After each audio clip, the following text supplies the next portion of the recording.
Hello everyone, welcome to Discovery Place Kids-Rockingham. As you can tell, we're in the middle of a big renovation. We're excited about things going on in the museum. Some of the things that you'll see different when you come in, we have some research stations. So we'll have 4 research stations in the front of the museum. The one beside of me is the nature pod. So that'll be like a nature research station where kids can build bugs and they can camouflage themselves into the background.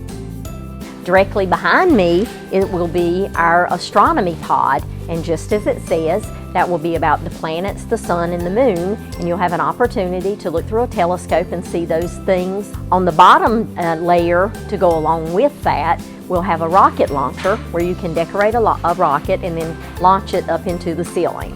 In the window, we'll have a weather station. You'll be able to control the density and the humidity where you can make it rain on yourselves. On the bottom floor, we have our underground research station.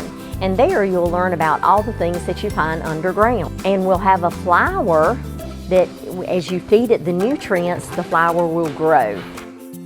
I can't wait to replace the sound of saws, drills, and hammers with the sounds of kids and joyful learning going on in our museum. See you soon!